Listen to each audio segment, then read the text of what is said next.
5월 24일 일요일 주식시장 기록. 미국장은 상승했지만 반도체는 엇갈림. 5월 26일 화요일 국내 주식은 코스닥 안착과 삼성전자 회복 확인장이다. 오늘 미국장을 한 문장으로 정리하면 이렇습니다. 미국장은 다우, 나스닥, S&P 500이 모두 상승하며 안정적인 흐름을 보였지만 엔비디아와 마이크론, 샌디스크가 하락하면서 5월 26일 화요일 국내 주식은 무조건 반도체 강세보다 코스닥 수급 지속과 삼성전자 약세 진정 여부를 확인해야 하는 장이 됐습니다. 중요한 점이 있습니다. 5월 25일 월요일은 국내 주식시장이 열리지 않습니다. 부처님 오신 날 대체 공휴일입니다. 그래서 이번 글은 월요일장이 아니라 연휴 이후 첫 거래일인 5월 26일 화요일 국내 주식 전망입니다. 미국장 흐름 정리. 미국 지수는 전반적으로 안정적이었습니다. 다우 0.58% 상승, 나스닥 0.19% 상승, S&P 500 0.37% 상승. 지수만 보면 미국장은 나쁘지 않았습니다. 하지만 반도체는 엇갈렸습니다. 엔비디아 1.9% 하락, 마이크론 1.49% 하락, 샌디스크 4.12% 하락. 반면 AMD는 3.99% 상승했습니다. 인텔도 1.13% 상승했습니다. 테슬라는 1.95% 상승, 애플도 1.26% 상승했습니다. 즉 미국장은 전체적으로는 상승했지만 한국 반도체의 바로 강한 호재라고 보기는 어렵습니다. 특히 엔비디아와 마이크론이 약했다는 점은 삼성전자와 SK하이닉스에는 부담입니다. 하지만 AMD와 인텔이 상승했고 미국 지수 전체가 무너지지 않았다는 점은 긍정입니다. 정리하면 이렇습니다. 미국 지수는 안정, 반도체는 엇갈림, 엔비디아, 마이크론 약세는 부담, AMD, 인텔 상승은 일부 긍정. 화요일 국내장은 반도체보다 수급 확인이 먼저입니다. 지난주 국내장 흐름 정리. 지난주는 정말 변동성이 큰 한 주였습니다. 월요일에는 코스피가 7,500선을 겨우 회복했습니다. 화요일과 수요일에는 시장이 다시 무너졌습니다. 목요일에는 폭발적인 반등이 나왔고 금요일에는 코스피보다 코스닥이 주인공이었습니다. 5월 18일 월요일 코스피 7,516.04, 0.31% 상승, 개인 2.5조 매수, 외국인 4.1조 매도, 기관 1.5조 매수. 코스피는 7,500선을 회복했습니다. 하지만 외국인은 계속 팔았습니다. 코스닥은 1,111.09로 1.66% 하락했습니다. 즉 코스피는 버텼지만 코스닥은 약했습니다. 이날 핵심은 삼성전자 반등이었습니다. 하지만 시장 전체가 좋아졌다고 보기엔 부족했습니다. 5월 19일 화요일 코스피 7,271.66, 3.25% 하락, 환율 1,507.8원, 외국인 7.3조 매도, 개인 6.7조 매수, 코스닥 1,084.36, 2.41% 하락. 이날은 다시 위험한 장이었습니다. 환율은 1,500원을 넘었고 외국인은 7조 넘게 팔았습니다. 삼성전자, SK하이닉스, 현대차, 로봇주가 동시에 흔들렸습니다. 이날 핵심은 방어였습니다. 5월 20일 수요일 코스피 7,208.9, 0.86% 하락, 코스닥 1,056.07, 2.61% 하락, 외국인 10거래일째 매도, 환율 1,506.8원, 삼성전자 총파업 우려, 중동 리스크. 시장 분위기는 계속 무거웠습니다. 특히 코스닥이 1,050선 근처까지 밀리며 개인 체감 장세는 매우 나빴습니다. 이날 복귀 핵심은 이것이었습니다. 관리 못할 종목은 들고 있으면 안 된다. 가벼운 종목은 상승도 빠르지만 하락도 빠릅니다. 운전 중 관리가 어렵다면 거래대금 상위 종목이 맞다는 교훈을 얻은 날이었습니다. 5월 21일 목요일 코스피 7,815.59, 8.42% 급등, 코스닥 1,105.97, 기관 3.2조 매수, 삼성전자 노사 잠정합일 기대, 엔비디아 호실적, 반도체 수출 호조, LG전자 상한가, 현대차, 현대모비스 급등. 이날 시장은 폭발했습니다. 전날 공포를 하루 만에 되돌렸습니다. 삼성전자 후 보유 수익도 나왔습니다. 이날 복귀 핵심은 이것이었습니다. 놓친 LG전자 상한가는 내 돈이 아니고 지킨 삼성전자 후 수익이 내 돈이다. 이 문장이 중요했습니다. 5월 22일 금요일 코스피 7,847.71, 0.41% 상승, 코스닥 1,161.13, 4.99% 급등, 개인 코스닥 9,600억 매도, 외국인 코스닥 7,000억 매수, 기관 코스닥 2,900억 매수. 이날 진짜 주인공은 코스닥이었습니다. 국민성장펀드 기대, 코스닥 매수 사이드카, 2차전지, 바이오, 반도체 후방주, AI 성장주 강세. 시장은 코스피 대형주보다 코스닥 성장주로 돈이 이동하는 모습을 보였습니다. 이날 복귀 핵심은 이것이었습니다. 20만원으로 가능한 매매가 아니라 2억으로도 가능한 매매만 연습해야 한다. 이 문장이 이번 주 전체 복귀의 결론에 가깝습니다. 지난주 한 문장 정리. 지난주 국내 주식은 환율 1,500원대와 외국인 매도 때문에 크게 흔들렸지만 삼성전자 노사 합의와 반도체 기대, 코스닥 외국인 매수 유입으로 다시 반등했고 이제 핵심은 코스피보다 코스닥 수급이 진짜인지 확인하는 구간입니다. 5월 26일 화요일 국내 주식 전망. 이제 연휴 이후 첫 거래일인 5월 26일 화요일 국내 주식을 보겠습니다. 핵심은 단순합니다. 코스피 7,800선 유지, 코스닥 1,160선 안착, 외국인 코스닥 매수 지속, 삼성전자 약세 진정, 환율 1,510원대 안정. 핵심 가설 1. 화요일은 코스피 7,800선 유지가 중요하다. 지난 금요일 코스피는 7,847.71로 마감했습니다. 코스피는 7,800선을 지켰습니다. 하지만 삼성전자는 약했습니다. 외국인도 코스피를 팔았습니다. 그래서 화요일은 코스피가 7,800선을 지키는지 확인해야 합니다. 7,800선 위에서 버티면 시장은 안정입니다. 7,900선을 다시 시도하면 강합니다. 하지만 7,800선을 깨고 밀리면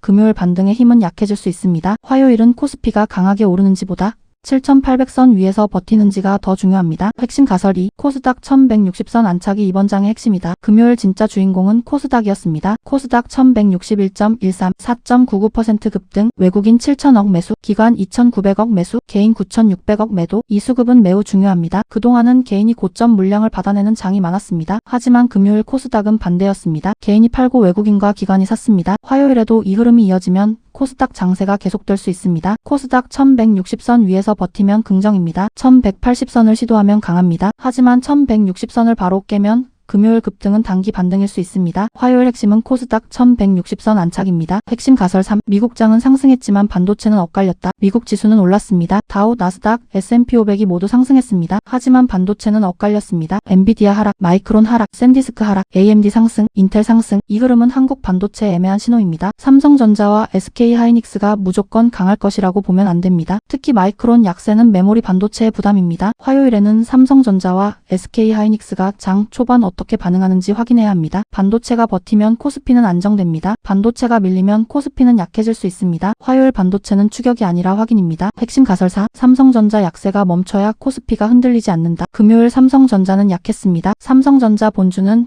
외국인과 기관 모두 순매도 쪽이었습니다. 반면 삼성전자호는 외국인 순매수가 있었습니다. 이 차이가 중요합니다. 삼성전자호만 강하고 삼성전자 본주가 약하면 시장 힘은 제한됩니다. 화요일에는 삼성전자 본주가 약세를 멈추는지 봐야 합니다. 삼성전자 본주가 반등하면 코스피는 안정될 수 있습니다. 삼성전자가 다시 밀리면 코스닥이 강해도 시장 전체는 불안할 수 있습니다. 화요일 삼성전자와 삼성전자호를 같이 봐야 합니다. 핵심 가설 5. 급등한 코스닥 종목은 추격보다 눌림 후 확인이다. 금요일 코스닥은 너무 강했습니다. 4.99% 급등, 매수 사이드카, 외국인과 기관 동시 매수. 하지만 하루에 크게 오른 다음 거래일은 항상 조심해야 합니다. 급등한 종목을 바로 따라가면 위험합니다. 화요일에는 눌림 후 버티는 종목을 봐야 합니다. 관심축은 이렇습니다. 2차전지, 바이오, 반도체 후방주, AI 성장주, 양자 컴퓨팅, 광통신, 엔터와 콘텐츠, 정책 기대주. 하지만 기준은 분명해야 합니다. 거래 대금이 있어야 합니다. 외국인과 기관 수급이 있어야 합니다. 신고가 돌파 또는 신고가 후 조정이 있어야 합니다. 2억으로도 들어갈 수 있는 종목이어야 합니다. 그 기준이 없으면 매수하지 않는 것이 맞습니다. 화요일 시나리오 정리. 시나리오 A. 기본 시나리오. 코스피 7,800선 안팎에서 등락. 코스닥 1,160선 안착 시도. 삼성전자는 약세 진정. 반도체는 혼조. 코스닥 성장주는 선별 강세. 이게 가장 현실적인 시나리오입니다. 시나리오 B. 강한 상방 시나리오. 환율 1,500원 아래 안정. 외국인 코스닥 매수 지속. 삼성전자 약세 진정. SK하이닉스 반등. 코스닥 1180선 회복. 2차전지, 바이오, 반도체 후방주 동반 강세. 이 경우 연휴 이후 국내장은 코스닥 중심 강세가 이어질 수 있습니다. 시나리오 C. 경계 시나리오. 환율 1,520원대 고착. 외국인 코스피 매도 지속. 삼성전자 추가 하락. 코스피 7,800선 이탈. 코스닥 1,160선 이탈. 금요일 급등 코스닥 종목 차익 실현. 이 경우 화요일은 방어가 우선입니다. 특히 급등주 추격은 금지입니다. 화요일 체크포인트. 첫째, 코스피 7,800선 유지. 둘째, 코스닥 1,160선 안착. 셋째, 코스닥 1,180선 회복 여부. 넷째, 환율 1,510원대 안정 여부. 다섯째, 외국인 코스피 매도 둔화 여부. 여섯째, 외국인 코스닥 매수 지속 여부. 일곱째, 삼성전자 약세 진정. 여덟째, 삼성전자호 외국인 수급. 아홉째, 코스닥 급등주 차익 실현 여부. 열째, 내가 2억 기준으로도 가능한 종목만 보는지. 화요일 시황 예측 한 문장. 5월 26일 화요일 국내 주식은 코스피 7,800선 유지, 코스닥 1,160선 안착, 외국인 코스닥 매수 지속 여부를 확인하는 연휴 이후 첫 성장주 안착 확인장이 될 가능성이 높습니다. 오늘의 결론. 미국장은 상승했습니다. 하지만 반도체는 엇갈렸습니다. 엔비디아와 마이크론, 샌디스크는 약했습니다. AMD와 인텔은 상승했습니다. 그래서 화요일 국내 주식은 미국장 상승만 보고 무조건 강세로 보면 안 됩니다. 핵심은 코스닥입니다. 지난 금요일 코스닥은 외국인과 기관이 강하게 샀습니다. 이 흐름이 화요일에도 이어지면 성장주 장세가 살아날 수 있습니다. 하지만 코스닥이 1,160선을 지키지 못하면 급등 후 차익 실현으로 봐야 합니다. 화요일은 급등주 추격이 아니라 코스닥 수급이 진짜인지 확인하는 날입니다. 복귀 노트. 화요일은 매수보다 2억 기준으로 가능한 매매인가를 먼저 묻는 날이다. 지난 금요일 복귀 노트에서 가장 중요한 문장은 이것이었습니다. 20만 원으로 되는 매매가 아니라 2억으로도 가능한 매매만 연습해야 한다. 이 문장을 화요일에도 그대로 가져가야 합니다. 지금 연습 자금이 작다고 해서 아무 종목이나 들어가면 안 됩니다. 나중에 2억을 넣을 수 없는 종목은 지금도 연습 대상에서 빼야 합니다. 시총이 너무 작고 거래 대금이 부족하고 호가가 얇고 한번 물리면 빠져나오기 어려운 종목은 제외해야 합니다. 화요일 관심은 코스닥일 수 있습니다. 하지만 코스닥이라고 아무거나 사면 안 됩니다. 코스닥에서도 거래 대금이 큰 종목, 외국인과 기관 수급이 들어오는 종목, 정책과 실적이 함께 있는 종목, 신고가 돌파 또는 신고가 후 조정이 확인된 종목, 이런 종목만 봐야 합니다. 화요일 가장 위험한 매매는 이것입니다. 금요일 코스닥 급등을 보고 연휴 동안 아쉬움이 커지고 화요일장 초반 급등주를 따라가는 것입니다. 이건 위험합니다. 놓친 종목은 내 돈이 아닙니다. 확인된 종목만 내 기회입니다. 화요일은 첫 30분을 봐야 합니다. 코스닥이 1160선을 지키는지, 외국인과 기관이 다시 사는지, 삼성전자가 더 밀리지 않는지, 환율이 안정되는지 이걸 확인해야 합니다. 화요일 실제 매매 원칙은 이렇게 가는 것이 좋습니다. 첫째, 장 초반 급등주 추격 금지. 둘째, 코스닥 1160선 확인 전 매수 금지. 셋째, 외국인과 기관 수급 확인. 넷째, 2억 기준으로 들어갈 수 없는 종목 제외. 다섯째,